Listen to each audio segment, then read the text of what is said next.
Singapore is often celebrated for its fiscal discipline, balanced budgets, and robust reserves. The nation's compulsory savings system and high home ownership rates paint a picture of collective financial strength. Yet beneath these impressive national statistics lies a more fragile reality for many households. In 2025, unpaid credit card balances soared to $9.07 billion, a 10-year high, raising concerns about the true state of household finances. While it's tempting to dismiss this as a side effect of a consumption-driven economy, the data signals deeper, structural pressures. Fewer Singaporeans now hold credit cards, but those who do are carrying heavier debt loads, and the age of those seeking debt counseling is dropping. This scene sets the stage for a closer look at how a nation known for prudence at the state level is grappling with rising consumer debt at home. Let's dig into the numbers. In just 4 years, Singapore's unpaid credit card balances jumped nearly 75% from $5.19 billion in 2021 to over $9 billion in 2025. This surge happened despite a recovering economy and low unemployment. What's more telling is that the number of principal cardholders actually fell, meaning the average debt per cardholder is rising sharply.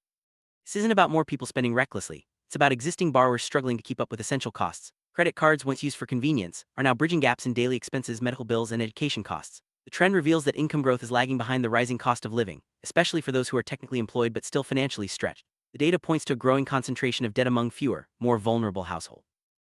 Singapore's unique structure means households can be asset-rich but cash-poor. Many own valuable homes and have significant CPF savings, but these assets are illiquid, locked away, and unavailable for daily needs. With limited welfare transfers and high mandatory savings, families often turn to credit cards to cover shortfalls in cash flow. Even though Singapore's per capita credit card debt isn't the highest globally, the lack of social safety nets and wage stagnation make each dollar of debt feel heavier. For lower and middle-income households, rising costs for services, food, and essentials hit hardest. As a result, credit cards become a substitute for liquidity, not just a tool for discretionary spending. This paradox exposes the limits of resilience in a system that prioritizes saving for the future while leaving present needs under strain. Credit card rollover debt is often misunderstood as a sign of poor discipline or impulsive spending. In reality, it's a coping mechanism for many Singaporeans facing rising costs and unpredictable incomes. Minimum payment illusions make debt seem manageable, but interest compounds relentlessly, turning temporary solutions into long-term burdens.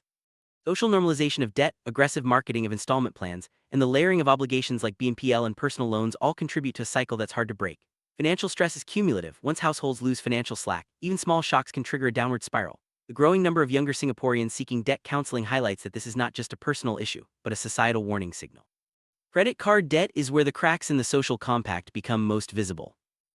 Personal responsibility is important, but it can't solve structural problems alone. Singapore's policy focus often emphasizes financial literacy and late-stage interventions, but these measures don't address the root causes of household debt.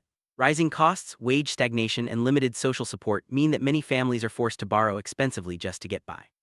Ying Shihan's public finance lens suggests that true sustainability requires more than balanced state budgets. It demands household-level resilience. Policy options like tighter regulation of revolving credit, expanded low-interest consolidation, and earlier intervention frameworks could help.